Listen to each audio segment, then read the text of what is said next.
Hello and welcome to the Gooner Talk, back again with you guys for another episode of our Arsenal preview show, the show in which we look ahead to the next Arsenal fixture. And we're without Premier League action. It's a nice distraction, if anything else. We've got Europa League back this time. Arsenal facing Sporting Lisbon, or Sporting de Club de Portugal, which is the proper way, I suppose, of saying it. I get told off at work if I say Sporting Lisbon. So it's just Sporting is the easiest way to remember it. But an interesting clash. Arsenal haven't faced the Portuguese side, I think, way back in 2018 when Unai Emery was manager the last time we played them. And Hector Bellerin was an Arsenal player, and now he's a Sporting player. So there's a few narratives running through this fixture. And as always, to talk about the next Arsenal game, I'm joined on our preview show by some of our fantastic parts of the TGT family. So let's introduce you to my three guests. First of all, it's King. King, how are you doing, my good friend? That was the wrong order of words. How are you doing, my good friend, is the way I meant to put that sentence. How are you? No worries, no worries. It's good to be back behind the screen. It's good to be back and waiting for Arsenal to play in Europe again. I've missed the Europa League games, if I'm honest. So I'm looking forward to it. Good stuff. I don't know if there's a big crew of you people that enjoy the Europa League or have missed the Europa League, but it's back, is what it is. We'll get some more thoughts on it shortly. We're also joined by Garrett. How you doing, Garrett? You good, you well? Yeah, I'm good, Tom. Thanks for having me on. Yeah, looking forward to it. Like King, it's more football for us to watch. So yeah, I'm all in. Yeah, that's probably the best way of looking at it, indeed.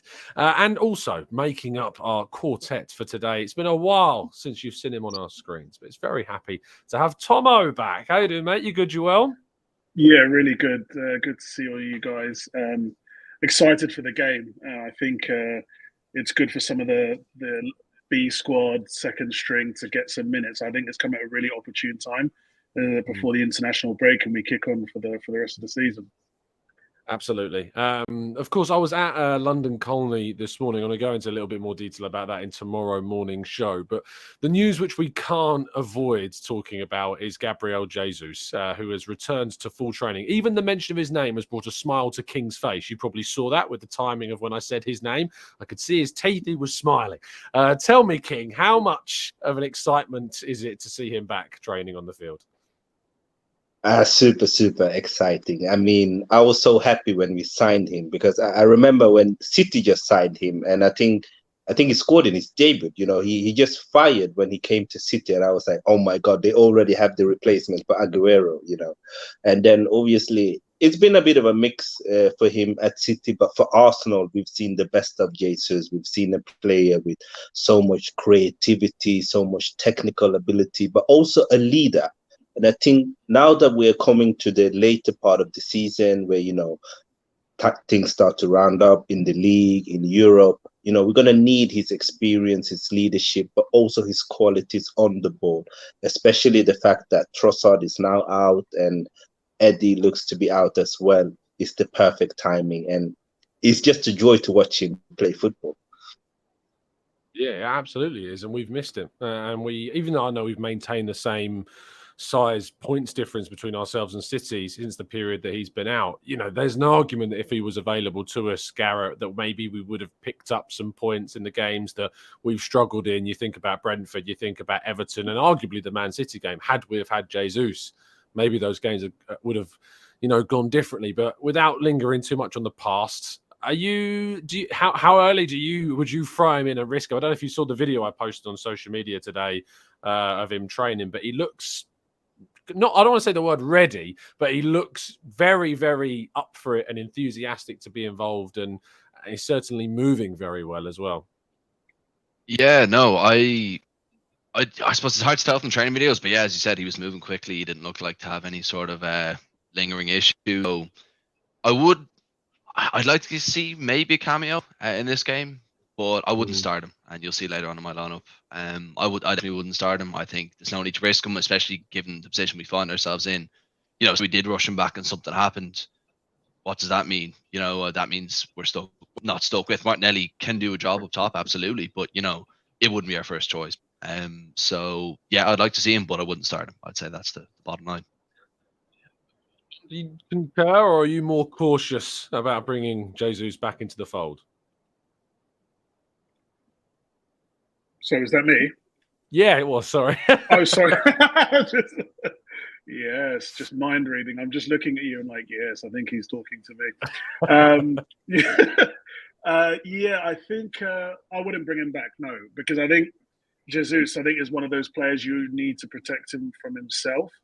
I think you probably saw that a little bit in the Brazil squad in the World Cup. I think he's probably quite emblematic of the team. He's an extremely emotional player, and I think he only plays one way. Right, that's all or nothing. Right, like, and that's we love that, but I think we need to manage that. And I think you can imagine how hard he was trying to prove himself in the Brazil squad that he's better than Richarlison. Maybe he was just doing the most and just didn't really need to. And I think Arsenal, we need him back, but do we need him to go over and above to prove a point? No, because we love him, we appreciate him. He's a phenomenal player, so we want him to contribute. We see the value he brings to the team, but not at any cost. Yeah, I agree. I'd be shocked if he was on the bench tomorrow. I know that there's rumours that he's travelling, and that that's not unusual. Players that are injured are taken with the club sometimes, even if there's no intention of playing them. That has happened before. I know Zinchenko has travelled this season with the team when he's not been available, so it's not an indication that we can assume he'll be in the squad, but I mean, you never know. What I've heard is the club have always kind of wanted to surprise people with when he might be back. So, this would be a big surprise to see him in the squad. It was a big surprise when he walked out and said hello to us this morning. So who knows? Maybe we'll see him in the team tomorrow, in the squad rather. Let's focus a little bit more, King, on Sporting, our opponents.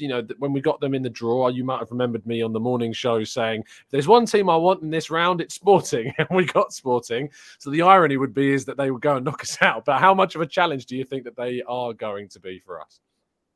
I mean, obviously, we have to respect them. They are there for a reason because they are a good team. But I do think the way we play and the way they play, we should beat them over the two legs. I think, with all due respect to the Portuguese league, I just think that the Premier League is probably 2 or 3 levels above. And I think with Sporting, they aren't the best team defensively, and I think that would suit us. They are a team that wants to attack. Most of the team that they play in Portugal, they are expected to win. And I think the transmission from being one of the best teams in your league to playing a team that's superior to you, I think it will suit us. And the way we want to be aggressive and be dynamic, I can see us win both games. But it's going to be tough. We can't underestimate. No, it is going to be tough. I've been to the Jose Alvalade Stadium, and it can be of quite a hostile environment. I went there as just a tourist. I was one of those fans that was on a holiday in Lisbon and was watching them play. I think it was Rio Ave, one of their closer rivals, or it might have been Estoril. Actually, I think it was Estoril. And Bruno Fernandes scored a free kick from outside the box. And I remember getting a shirt with his name on the back, which I have not worn since he made that switch to Manchester United. It's now very much at the bottom of my pile of collection of shirts from abroad. But Garrett, Sporting have got the narrative Hector Bellerin, who is expected to start in that right wing back slot. Are you worried about him coming back to bite us in any way? I'm not so sure. I mean, with all due respect to Hector, I think he might be a little bit past it. He was just great for us. Don't get me wrong, but with all due respect, I think he is. So not particularly. I mean, Sporting as a whole, I think they're not necessarily at the pace this year either. Like they're 4th in their league. I think they usually be a little bit higher up, more points gathered. So, but I at the same time, you'll see from my lineup, I've gone. Arguably, I'd say a lot of people would say too strong, but I think because it's the away leg, we can. I don't want to banana skin. I don't want us to slip up in a game that we think will be easy to win. So, I think even if we start a strong lineup, it won't necessarily be that we have to work, give it 100%. But I would still like to start at least, a strong 11. Yeah, I think there is something to be said about making sure that we kind of get the job done now rather than have to worry about that fixture lingering on our shoulders. And I know that the game that I think we have Crystal Palace at home is the Premier League game after it, which is it tends to be a game that we do okay. And I know that we have dropped points in some of the recent seasons, to be fair, but our record is usually okay against Palace at home. But Tom, with the Europa League, how much emphasis are you putting on this competition this season? Are you wanting to see us progress, or would you be kind of happy to see us not have another distraction with what's on the table in the league? I think Arteta is a hard taskmaster, and he typically goes stronger than we'd all expect. And I think you can see that paid off in the first round, right? In the group stages, that every week we thought, oh, he would play some of the kids, he would fully rotate, and he rarely did. And that worked out, that we saved ourselves a couple of games. So I think Arteta will go again in the same vein. In terms of the importance of the competition, I think it is important, because if you want to be champions and you want the mentality of winners, you've got to do it 2-3 times a week, right? And Arteta is not one to go easy on his players, and I think he wants these guys to be ready for Champions League next year. We can't fully rotate an 11 for League and Cup like maybe Man City could. You've seen the amount of starts Saka's had in a row, right? I think it's 65, 66 in the league. He expects his players to play week in, week out. And so I was okay for the FA Cup. I was okay for the League Cup. Fine. But I think with the Europa League, we've got to take it seriously, and we need to have that mindset of champions. I don't think you can go into this part of the season and be out of all competitions and throw this one away on the assumption you're going to do it in the league. I think you've got to be ready for all games and take all opponents seriously and treat them with the utmost respect. And that's the only way we're going to try and do it in the league. So I think it's important to try and make this competition ours. Speaking of trying to make this competition ours, it is going to be very interesting to see how strong Arteta does go, which brings us on to our lineup. So, King, starting with you, talk through your selection for the benefit of those listening on audio platforms and explain your reasons behind it. Yes, I've gone with Turner in goal. I think he's done very well, and I think he's proven a lot of Arsenal fans wrong that thought that he was a very bad keeper. I think he's been excellent in most of the games that he's played, and obviously this is the only competition I can see him play. So I've gone with him. Tomiyasu's right back. I think Tomiyasu need minutes for him to get back to his form and gain his confidence, and we're going to need him. It's going to be a tough schedule. Ben White, I don't think, can play every game, so that's why I've gone with Tomiyasu. Then I've gone with Saliba and Kiwior. And I think if Kiwior doesn't play in Europa League, then I don't think we will see him this season. But from what I've seen from him, and if you look at his team when he was there and he's not there, it seems to be a quality player. We've gone there. And then I've gone with Zinchenko. The midfield, I've gone for Partey, Ødegaard, and Vieira. I think this is a team that should suit Vieira. He knows a lot about them. He played them many times, and I'm sure he's going to want to prove himself in for us and in Portugal. And the front three kind of speak for itself: Saka, Martinelli, and Nelson. I wouldn't start Smith Rowe. I think he still needs to be managed. I don't think we should rush him, so that's why I've gone for this front three. No, that's all good. Let's go to Garrett and your selection, mate. Yeah, so I have gone Ramsdale, Zinchenko, Gabriel, Saliba, White, Partey, Saka, Ødegaard, and then Nelson, Martinelli, and Saka. So obviously it is a very strong squad. My reasoning was that, yeah, look, just let's try and get this wrapped up in the first leg. And I think that will be potentially, not as easy as a team's even away leg, and as you said, the atmosphere in that team can get rocking. So look, I think at least start with this lineup. I always prefer to start with the lineup rather than, sometimes what we did. I think the PSV game, the away leg, we didn't start quite as strong, but then, tried to bring people on to kind of, turn the flow in our favor. But I prefer to just start strong, and then at least if we are in a good position, make 4 or 5 subs or make the amount that we can and, get them off. So, yeah, I think Saliba, look, any breakaway attacks they do get, as King said, they like to attack in the Portuguese league. I think so. We'll, just keep it on lock. So yeah, no, I've gone strong, as I said, but I think it's warranted, just at least, to start this way. Oh, that's absolutely fair, mate. And Tomo, talk us through yours, fella. Yeah, so Turner in goal, Zinchenko, left back. Kirill has to start. I think he's a really exciting prospect. And I think since he's come in, you've seen Gabriel really raise his game. And I think that could be one of the reasons, because this kid has got something. You know, his technical ability on the ball is different level. I mean, his passing range is probably better than Gabriel's, and we might just see it in the game. So I think he has to start.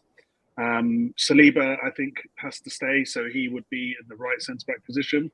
Tomiyasu needs minutes, needs confidence, and I rate him as a player, so I would definitely put him in the game. Xhaka in the left eight, Vieira in the right eight position, and Jorginho in the six, and then Nelson right wing, Smith Rowe left wing, and Martinelli up front. I think Nelson would definitely be the star player for the game. I think he'll continue his fine form.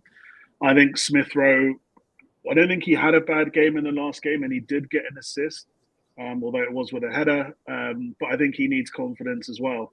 And so, although I can understand Garrett's position of going a little bit stronger, but I think we do need a squad for the last part of the season, and we need guys who are performing. And I think minutes need to be shared around the team. I still rate so many of these guys who may not necessarily be starting week in, week out. And I'm sure if we'd been playing a bit better, players like Kirill probably would have come on earlier and got more minutes. But we can't ostracize any of these guys if we want the winning mentality to stay, if we want everyone to feel fully involved. And it's a big opportunity. And you don't look, we could lose this game and it's fine. But if there was a chance to really challenge these guys and say, look, show me what you can do. This is a big competition. I believe in you. Then I think this is a great opportunity to get the most out of these guys so that they can also push the first teamers. Absolutely. And to show you mine, I've gone with, again, some changes to this, but still some fairly decent starters in there. Turner, White, Saliba, Kivior, Tomiyasu at left back. I've given Zinchenko a rest in this one. And I think obviously with Ben White not starting against Bournemouth, I don't see an issue necessarily bringing him into the team. Jorginho, Odegaard and Xhaka in the midfield. And then a front three of Saka, Martinelli with Nelson on the left-hand side. I would have started Smith Rowe. I'm not sure whether or not he's ready or not to start games. I completely think it's fair to throw him in, and I would be making a change at half-time to bring him in and give him plenty of minutes, like Tomo is certainly suggesting.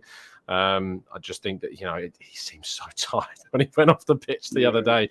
I just think that maybe it might be a little bit wiser to bring him on when Sporting are a bit more tired rather than from the start, but I think either, works out. On Kivior, I was looking into this, and Spezia haven't won a single game since he's left, which kind of tells you how important he was in that Spezia side. They may have rather have kept him than taken the 20 million if it would have kept them up in the league. They're only one place off the relegation places now in Serie A, so that's one to keep an eye on. But yeah, Kivior's an interesting one. If I was a betting man, I wouldn't bet on him starting, is what I'll say. I think he'll start the home game next week. I'll be surprised if he starts tomorrow, but I like to be surprised, and I hope that I end up being surprised in the game. Again, I should stress that these are our desired lineups rather than what we think Arteta's going to go for. So interesting to see what happens here. But Nelson, I think I speak for everybody when I say I really hope he just starts to just shine and really kind of show what he's capable of doing, and this is another great opportunity for him to certainly do that. All right, let's go to predictions then. King, scoreline and scorers, please. I'm predicting a 2-1 victory for Arsenal. I think we'll see another goal from Nelson. He seems to be on fire this season whenever he gets the opportunity, and I can see a goal from Odegaard as well. And 2-1 victory. Lovely stuff. Garrett. Yeah, I'm going to go with a 3-0. I think the front three will get one. So I think definitely after last game, I think it'll definitely spur him on. So him, Martinelli and Saka, I think will definitely all get one. And Tomo. I think 3-1. I think Kirill's going to score a goal, and we're going to wonder why he hasn't played. That's the narrative. And then I'm hoping Martinelli can score because he's not really done that well in the Europa League. So I think he's in a good run of form at the moment. So it'd be great for him to get a goal, and for sure Fabio Vieira back in his home country. Stuff.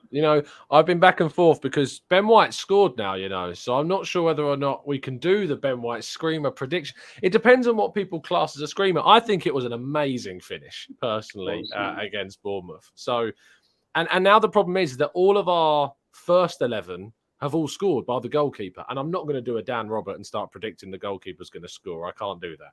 So I'm going to have to start saying players that don't have their first Arsenal goal, which in this case would be Kivior, like Tom says, but it's difficult. Jorginho, I suppose, is the most likely one because he was ripped of the goal that he deserved against Aston Villa because it went down, of course, rather hilariously as an Emi Martinez own goal. So we're going to go with a Jorginho screamer in this one, in a 3-0 win with goals from Nelson and, of course, from Ben White, because he's just going to pop up with one anyway. So there you go. Ben White, Nelson, and Jorginho with the goals. In the chat box, Yomi says 1-1. Marcus says 1-1. Temi's going for a 4-2 win with the Martinelli hat-trick. Unless that's a Martin Ødegaard's hat-trick. I'm not sure which way around it is. It could be either. Patrick says 1-0 to the Arsenal. LK says 2-1 to the Gunners. Let's go to Yomi says Matt Turner screamer in this one. Nitish says 3-0 Nelson, Martinelli and Vieira.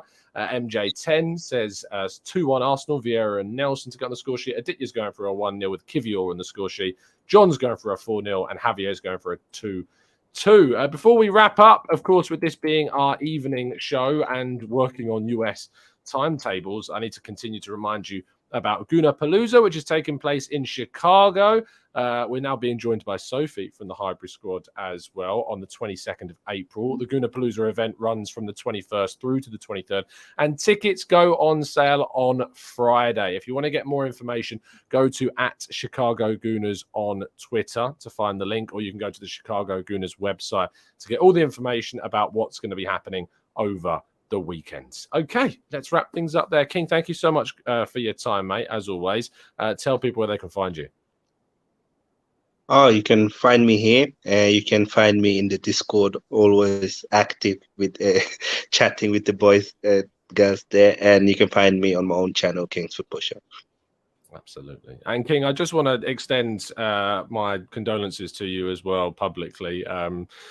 You did some amazing work and some great streams with Stephen, and I wanted to give you the opportunity to speak about that as well, because I think what you did and what I was sharing of your streams and stuff was great. Thank you so much. So for you guys who don't know, Stephen was a big Arsenal fan, and unfortunately he passed away 10 days ago. He had a liver disease and he's been fighting it since he was 2 years old. But Stephen was someone who, even though he knew he was going to die soon, he had dedicated his life to start a charity for children with the same liver disease or similar liver disease issues. So if you could subscribe to Feedly TV, every penny will still go to the Children's Liver Disease Foundation, and it would mean a lot to me because Stephen was someone I hold very dear to my heart and inspired me a lot to, really fight and help people and also appreciate life, because it can be taken from you very quickly. Very, very quickly indeed. I'm going to be leaving a link to that charity down in today's video description. So make sure that if you do get involved, or if you can get involved, do get involved. So yes, please do. And a really powerful message there. So thank you. And thoughts are continuing to be with Stephen's friends and family during what I'm sure is a very difficult time. Garrett, thank you so much, mate, for your time. Tell people where they're able to find you, fella. Yeah, you can find me on board. And as always, I say, just join up and get involved. Thanks, mate. And lastly, Tom, pleasure to see you back on the show again, my friends. Hopefully we don't leave it as long this time, but good to see you. Yeah, you too. On Twitter, Quantum_King. I'm often at the games as well. It's been unbelievable this season, the atmosphere, and it's just been, I think the one thing for a lot of people who around the world who don't get to go to the games, it's I would love to be able to provide some more content around that, more the atmosphere on the match days, because it truly has been more special than anything I've ever experienced in football, and especially the winner, the last minute winner by Nelson on the weekend. So, big shout out to all the Gooners around the world, in Asia and Africa, across Europe. Keep supporting the club. There's a real connection, and all these little bits that we're doing towards that is great for the club, and it's really having an impact on the great atmosphere that we're having inside the club and around the club. So just keep it up, keep subscribing, keep watching, and keep supporting the team. Absolutely. Well said. As Tom said, you can find him on Twitter at @quantum_king. So make sure you go and find him there. We'll be back tomorrow morning at 8 a.m. I'll be talking more about the latest team news, which, of course, for those that don't know, Kieran Tierney is out ill of tomorrow's game. I actually saw him leaving the training centre with his hood up in his trackies. Didn't look particularly well, to be fair. So he does seem like he's ill and was very much trying to keep himself to himself. So we wish him a swift recovery. Trossard and Nketiah didn't start either. Didn't train either, so we assume they're out. But the big news of the day, as we've discussed, is Gabriel Jesus returning to full training and looking very lively indeed. Can't wait to see what indeed we see from him in the coming weeks. Thank you, everybody, for listening. Do drop a like on the video, subscribe to the channel if you're new, and of course, we will see you again very soon. And as always, I was about to say, keep following us down the Arsenal way. I always do that crossover, but as always, up the Arsenal.